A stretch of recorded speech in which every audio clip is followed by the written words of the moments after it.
Jam 10 malam, setelah menidurkan anakku, ibu mertuaku menyusulku yang lagi menonton televisi di ruang tamu. Ia kemudian duduk di sebelahku, kemudian, aku langsung mengajak ibu mertuaku ke ruanganku. "Sayang, ke ruangan yuk," ajakku. Tapi, ibu mertuaku tidak membalas ajakanku itu. Ia hanya menganggukkan kepalanya saja.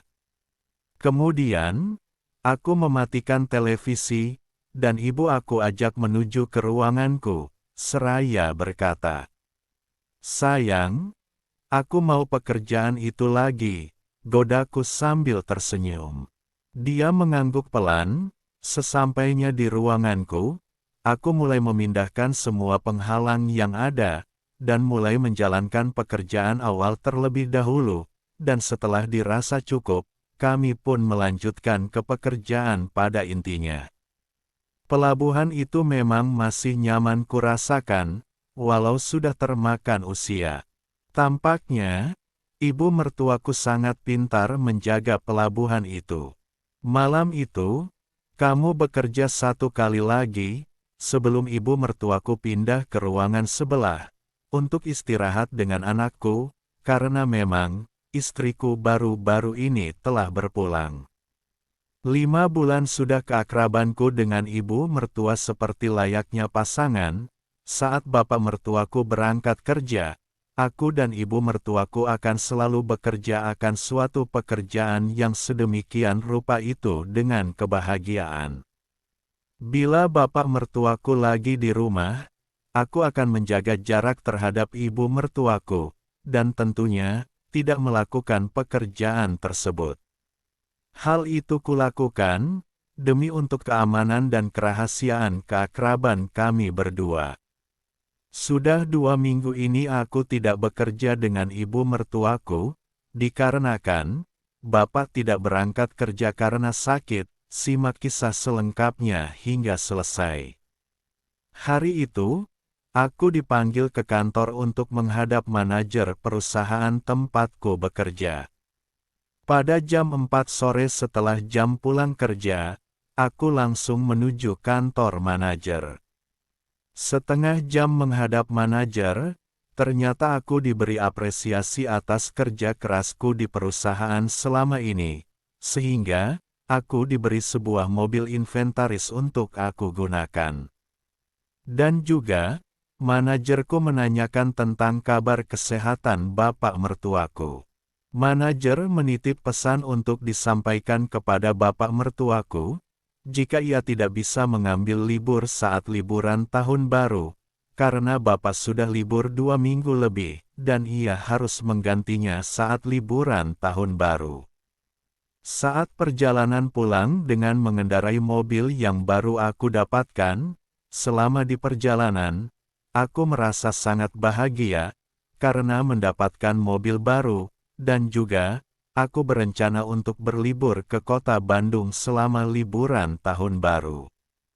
Karena biasanya, di perusahaan tempatku bekerja, akan ada libur selama 1 minggu. Aku akan mengajak ibu mertuaku dan juga anakku untuk liburan ke sana, selama liburan tahun baru, karena bapak mertuaku harus bekerja saat aku libur panjang. Sesampainya di rumah, aku tidak melihat ibu atau bapak mertuaku di depan rumah. Kemudian, aku tekan klakson mobilku, sehingga ibu dan bapak mertuaku keluar rumah setelah mendengar klakson mobilku. Saat aku turun dari mobil, aku melihat ibu dan bapak mertuaku terlihat kaget, karena aku pulang dengan mengendarai mobil. "Yogi, mobil siapa yang kamu bawa pulang ini?" tanya bapak mertuaku. "Mobil Yogi lah Pak, Yogi dapat dari perusahaan, mobil inventaris buat Yogi," jawabku. "Wah wah, selamat ya Gi, berarti, pekerjaanmu selama ini bagus di mata para petinggi perusahaan," ucap bapak mertuaku. "Bapak boleh pinjemkan? Cuma buat jalan-jalan di komplek aja," lanjut bapak mertuaku. Ya tentu boleh dong Pak, kalau Bapak pingin mencoba. Nih kuncinya, aku mau mandi dulu, jawabku sambil menyerahkan kunci mobil tersebut.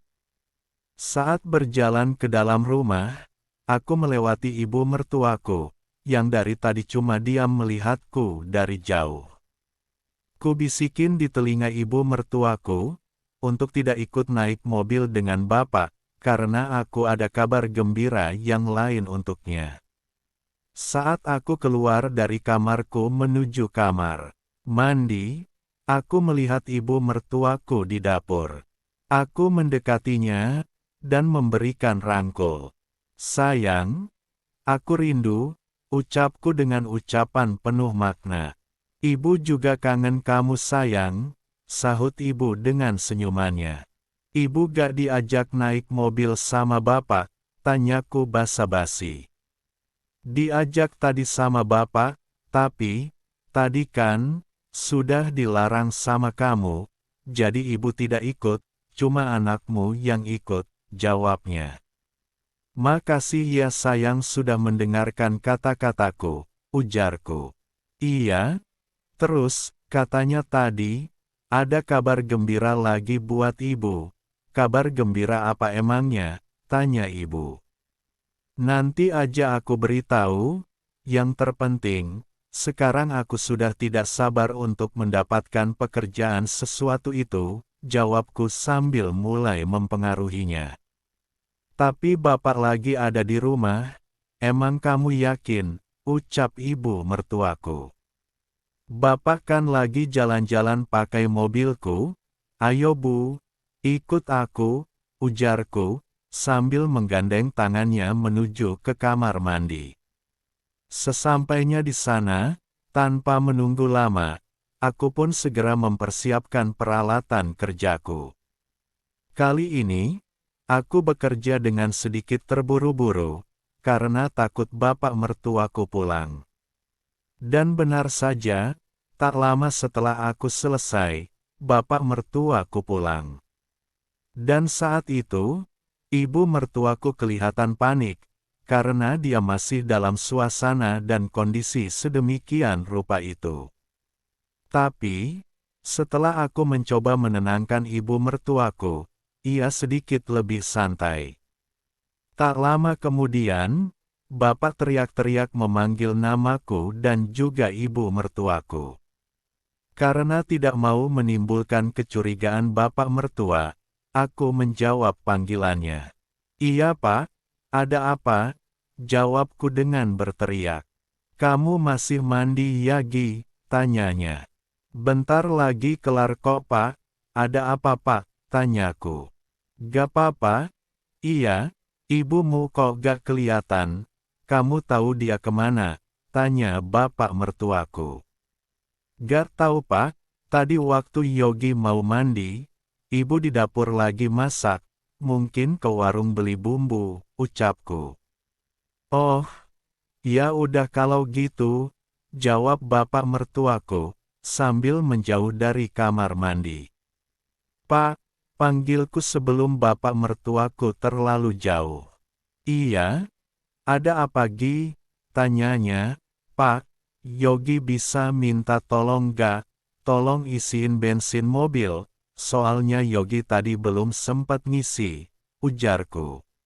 Oh, bisa? Apa pakai uang Bapak dulu? Tanyanya. Pakai uang Yogi aja Pak, itu udah Yogi siapin di atas kulkas, sahutku. Oke, kalau gitu, Bapak berangkat dulu ya, anakmu Bapak ajak lagi ya, tadi kelihatannya dia seneng banget dapat naik mobil, ucapnya. Iya Pak, ajak aja, sahutku, dan tak lama, aku mendengar suara knalpot mobil menjauh dari rumah. Setelah suara mobil lumayan jauh, aku dan ibu mertuaku bersih-bersih bersama.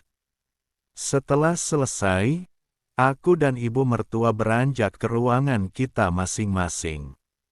Jam 7 malam, aku menemui bapak dan ibu mertuaku yang lagi di ruang tamu untuk nonton TV, karena masih ada titipan pesan dari manajer perusahaan yang belum aku sampaikan kepada bapak mertuaku. Yogi, sini nonton TV bareng, ajak bapak mertuaku. Kemudian, aku duduk di kursi sebelah kanan mereka. Kamu kok bisa dikasih mobil inventaris itu? Tanya bapak mertuaku. Ini Pak, diserahkan sama manajer perusahaan. Tadi, waktu kerja, aku dipanggil untuk ke kantor. Setelah menghadap, ternyata aku diberi mobil inventaris itu, jawabku. Wah, beruntung banget kamu mendapatkan mobil itu ya. Walaupun cuma inventaris dari perusahaan, kamu harus jaga baik-baik mobil itu, kata bapak mertuaku. Selamat ya Gi, kamu mendapatkan mobil dari perusahaan tempat kerjamu. Maaf, kalau ibu telat memberi selamat kepada kamu, kata ibu mertuaku yang dari tadi diam. Oh iya Pak, tadi Yogi juga mendapatkan pesan buat Bapak dari manajer. Kata manajer, Bapak tidak mendapatkan liburan tahun baru nanti. Bapak harus tetap masuk kerja waktu liburan tahun baru nanti. Katanya, untuk menggantikan waktu Bapak sakit. Lanjutku, menyampaikan pesan dari manajer. Oh walah, udah Bapak tebak Gi, pasti perusahaan tidak memberi Bapak libur tahun baru. Soalnya, dulu Bapak juga pernah mengalaminya, waktu kamu belum masuk kerja di perusahaan. Ya udah, mau gimana lagi, namanya kita kerja ikut perusahaan, ya harus ngikutin apa kata perusahaan, jawab bapak mertuaku sambil mengeluh. Setelah menyampaikan pesan dari manajer, aku langsung bilang ke bapak mertuaku, tentang rencanaku saat liburan tahun baru nanti, dan meminta izin sekalian padanya. Pak, Yogi rencananya, saat liburan tahun baru nanti, Yogi mau liburan ke kota Bandung bersama si Andin. Jadi, Yogi mau minta izin kepada bapak sama ibu, untuk berlibur di sana, ucapku meminta izin. Setelah selesai berbicara, aku melirik ibu mertuaku. Saat aku meminta izin kepada mereka, aku melihat, wajah ibu mertuaku terlihat kaget, dan juga terlihat agak murung di wajahnya. Mungkin, ibu berpikir, ia akan ditinggal sendiri di rumah, dan tidak kuajak berlibur denganku dan anakku, karena, aku tidak menyebutkan namanya saat meminta izin, dan malah meminta izin kepadanya. Padahal, itu cuma trikku, agar bapak mertuaku tidak curiga. Karena, aku sudah tahu pasti, ibu mertuaku akan ikut aku untuk berlibur. Kok jauh banget kamu liburannya? Biasanya cuma di alun-alun sini aja, tanya bapak mertuaku. Kan sekarang Yogi sudah ada mobil Pak, jadi, kalaupun liburan jauh, gak akan repot bawa barang-barangnya, jawabku. Oh, ya udah, kalau emang kamu mau liburan ke sana, Bapak cuma pesan, hati-hatilah kalau sudah sampai di sana. Oh ya, emangnya, kamu di sana berapa hari? Tanya bapak mertuaku. Mungkin seminggu Pak, sampai waktu liburan habis, jawabku. Lama juga ya, jadi, ibu mertuamu gimana Gi? Kan bapak tahun baru besok juga harus masuk kerja, ucap bapak. Oh walah, gimana ya Pak, soalnya, liburanku tidak bisa dibatalkan, soalnya, aku sudah booking villa di sana, bapak tahu sendiri kan, kalau tahun baru, pasti rame, jadi, aku booking villa jauh-jauh hari sebelumnya, kataku berakting di depan bapak mertuaku, padahal, aku sama sekali belum membooking villa di sana. Kenapa gak kamu ajak aja ibu berlibur bareng kamu? Biar sekali-kali ibu bisa liburan, ujar bapak. Aku yang mendengar permintaan bapak mertuaku agar ibu juga aku ajak berlibur, hanya bisa tersenyum dalam hati, karena bapak mertuaku telah masuk ke dalam rencanaku. Kalau Yogi sih, terserah ibu aja, mau ikut liburan apa tidak, tapi, kalau menurut Yogi, mending ibu ikut liburan aja, biar si Nadine ada temennya, soalnya kan, selama ini, ibu dan bapak yang selalu bermain dengan Nadine saat di rumah, jawabku. Gimana Bu? Ibu mau di rumah? Atau mau ikut Yogi liburan ke kota Bandung? Tanya bapak mertuaku.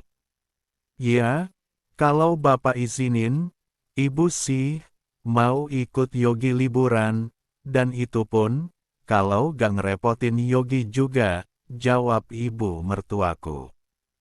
Kalau bapak izinin ibu ikut liburan, soalnya, kasihan juga kalau ibu ditinggal sendiri di rumah, jawab bapak mertuaku. Gimana Gi? Ngerepotin kamu gak, kalau ibu mertuamu ikut liburan? Tanya bapak kepadaku. Gak kok, malah nanti, Yogi ada yang bantuin ngomong si Nadine, jawabku sambil tersenyum dalam hati, karena rencanaku berhasil. Nanti, aku bisa berdua dengan ibu mertuaku, tanpa membuat bapak mertuaku curiga.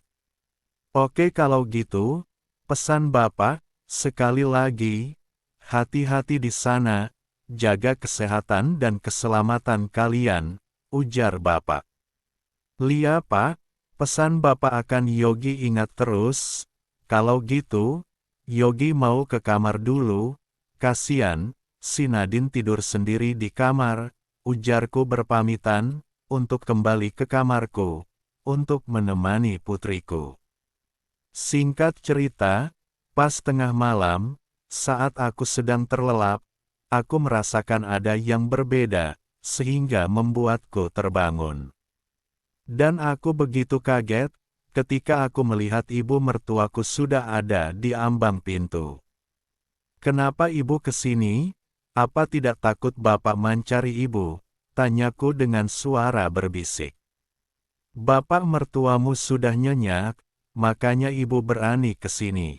Jawabnya, sayang, kenapa kamu gak bilang dulu sama ibu, kalau kamu mau liburan ke kota Bandung? Tanya ibu mertuaku. Itulah kabar gembira lainnya yang Yogi ingin bilang pada ibu. Yogi mau memberikan kejutan buat ibu. Kalau Yogi langsung bilang kalau mau liburan sama ibu, pasti bapak akan curiga, jelasku.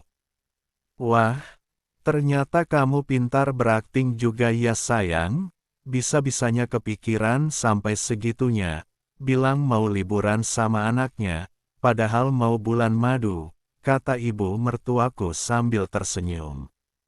Soalnya, aku mau membahagiakan ibuku yang cantik ini, ya pastinya harus pintar berakting, jawabku sambil tersenyum.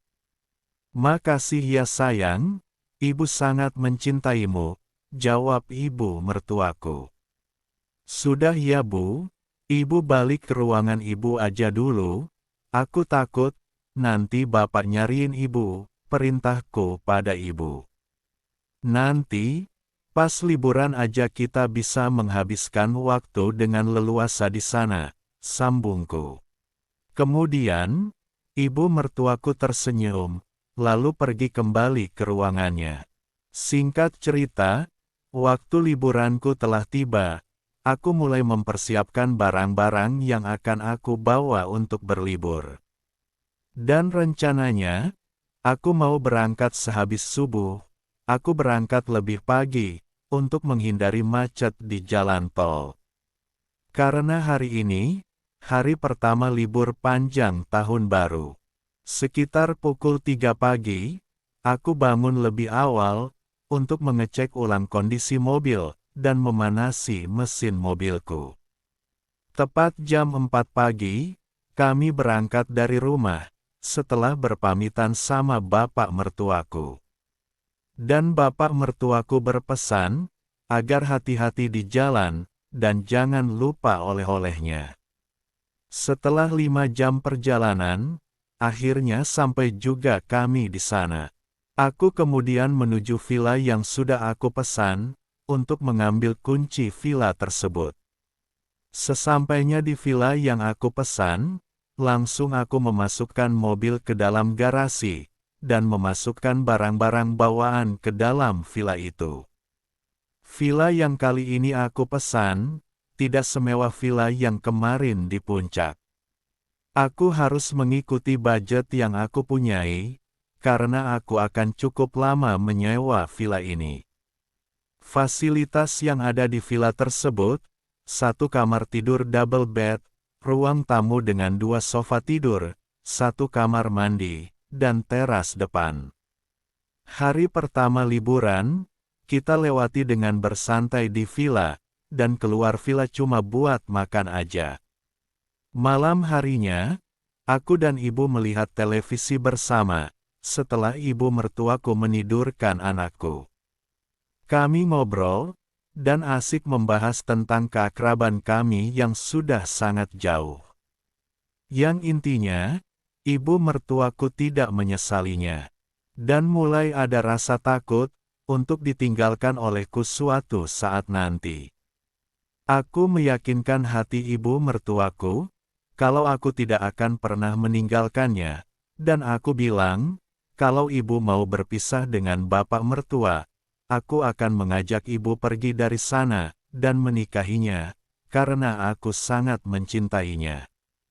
Dan ketika suatu gejolakan itu muncul pada kami, di sela-sela obrolan yang semakin jauh, aku pun mulai memindahkan semua penghalang padanya, dan juga padaku dan kupandangi ia dengan sepenuh hati. Luar biasa, usia boleh kepala 5, tapi ia tak kalah dengan perempuan yang lebih muda dari usianya. Tanda-tanda penuaan memang tak bisa ditutupi, tapi, secara garis besar, ibu mertuaku masih sangat mempesona, bagi para lelaki mana saja yang menatapnya. Apalagi, kalau sudah dalam suasana dan kondisi seperti ini. Sayang, kok kamu lihatin ibu kayak gitu sih? Ucapnya. Ibu terlihat masih sangat cantik, tidak kalah sama almarhum istriku, sahutku. Aku mencoba dekati ibu mertuaku, lalu memberi rangkul. Jari jemariku mulai menjelajah kemanapun ia inginkan, dan menabrak semua yang dilewatinya, dan hanya sebentar kami menyiapkan peralatan kerja itu. Berikutnya, aku beristirahat di atas sofa tidur di ruang tamu.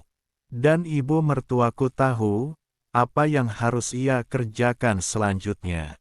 Gila kamu bisa membuat kita bekerja dalam kondisi yang begitu damai seperti ini, ucapnya. Saat kami sedang melakukan pekerjaan yang menguras emosi tersebut. Aku tidak menjawab perkataan ibu mertuaku. Aku cuma memberikan senyuman kepadanya. Setelah memberi waktu istirahat buat ibu mertuaku, aku segera bekerja lagi dengannya, hingga semuanya selesai. Setelah itu, kami berdua sama-sama merasakan penat karena pekerjaan itu. Aku terlelap di atas sofa, sampai matahari menyinari dari balik tirai. Aku kemudian terbangun, dengan tertutup oleh selimut yang tebal, sehingga menghalau hawa dingin di pagi hari.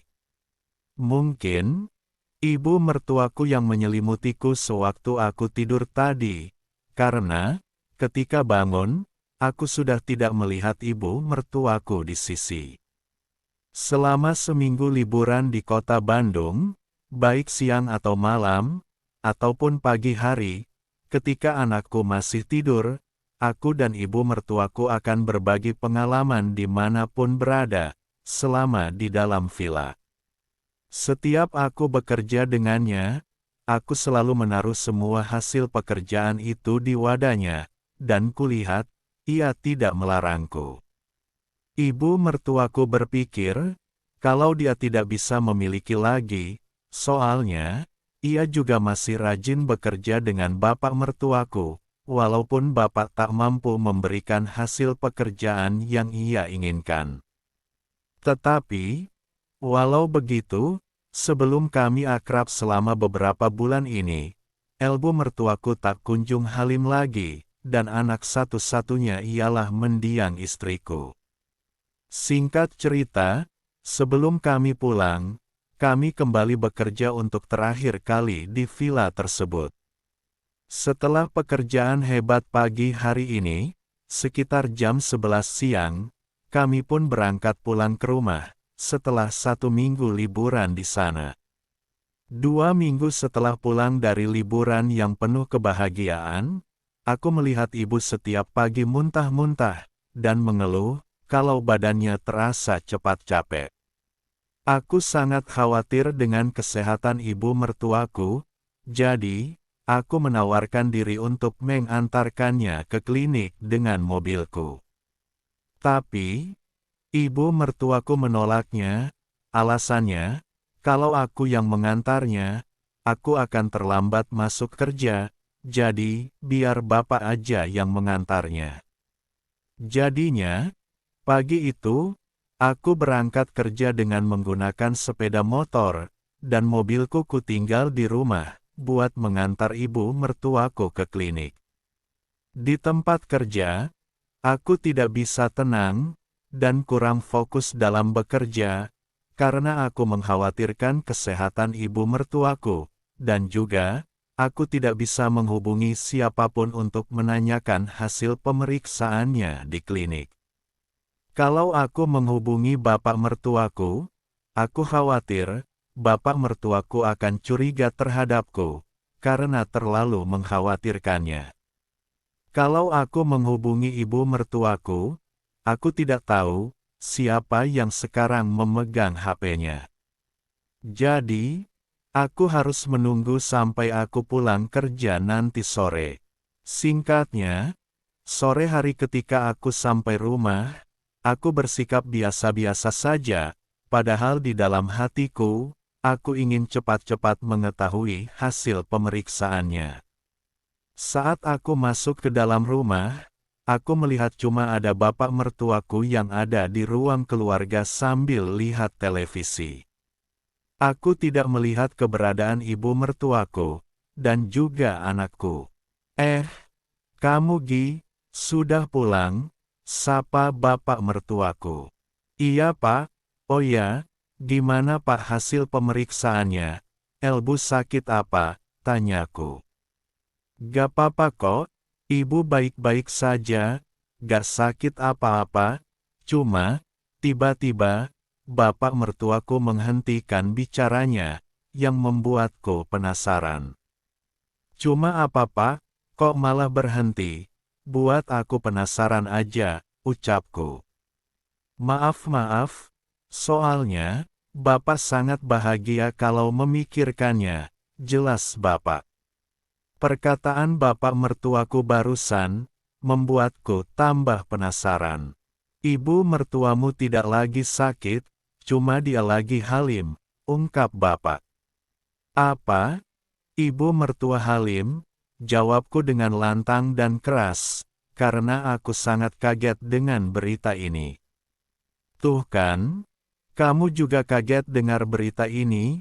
Awalnya, Bapak juga kaget, tapi sekarang, Bapak sangat bahagia, karena Bapak akan memiliki momongan lagi, jelas Bapak. Aku melihat wajah ceria dan bahagia, terlukis di wajah Bapak mertuaku ini. Tapi, aku jadi penasaran, siapa bapak aslinya? Aku harus cepat menemui ibu mertuaku untuk bertanya, gumamku.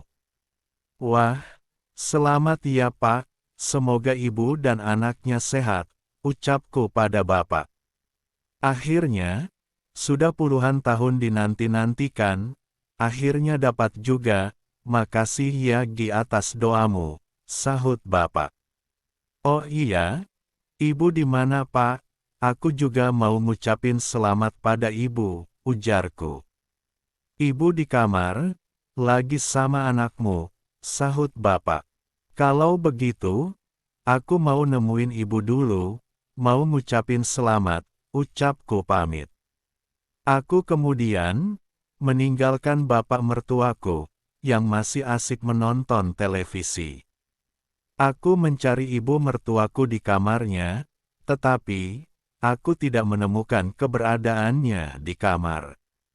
Kemudian, aku menuju ke kamarku, dan ternyata ibu ada di sana dan sedang bermain-main dengan anakku. "Permisi Bu," sapaku. Yogi, kamu udah pulang," sahut ibu. "Iya Bu, oh ya, apa benar yang dikatakan Bapak?" tanyaku. "Bapak udah cerita ya, Lia, benar yang dikatakan Bapak," sahutnya. "Terus, menurut Ibu, siapa Bapak aslinya?" tanyaku penasaran. Ibu mertuaku tidak langsung menjawab, tapi memberi isyarat, agar aku lebih mendekatinya. Aku berjalan mendekat, kemudian, ibu mertuaku membisikkan di telingaku.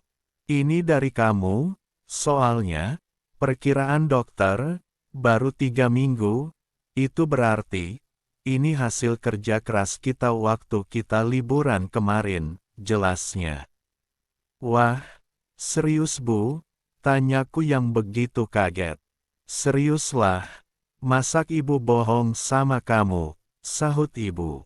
Aku langsung memberi rangkul, karena merasa sangat bahagia. "Yogi sangat bahagia Bu mendengar berita ini," ungkapku. "Oh ya? Bapak emang gak curiga Bu?" lanjutku. "Bapak gak curiga, soalnya, abis pulang dari liburan kemarin, bapak mertuamu langsung meminta ibu untuk bekerja," sahut ibu. "Selama ibu dalam kondisi tersebut, aku tidak berani lagi meminta lowongan pekerjaan itu, karena aku takut akan keselamatan anak tersebut. Akan tetapi, walaupun kami tidak bekerja, namun, ia masih memberikan perhatian khusus lainnya, agar kebutuhan hidupku terpenuhi." Singkat cerita, setelah 9 bulan ibu mertuaku dalam kondisi itu, akhirnya, seorang anak perempuan yang sangat cantik hadir ke dunia. Ibu memberikan namanya Tiara. Dan setelah Tiara lahir, aku masih terus melakukan pekerjaan itu dengan ibu mertuaku. Namun naas, musibah tidak ada yang tahu. Baru 3 bulan Tiara hadir, bapak mertuaku pun meninggal dunia, dalam kecelakaan di jalan tol, saat ia mengantar barang dari perusahaan. Dan setelah kematian bapak mertuaku, ibu mertuaku dan aku sepakat, untuk kami mengikat hubungan kami, dengan hubungan yang sah, dan kami pun akhirnya menikah. Itulah kisahku dengan ibu mertua. Memang, kisah ini sangat menyalahi aturan dan norma yang ada. Aku berharap tidak terjadi pada orang lain, dan anggap saja kisah ini sebagai hiburan belaka.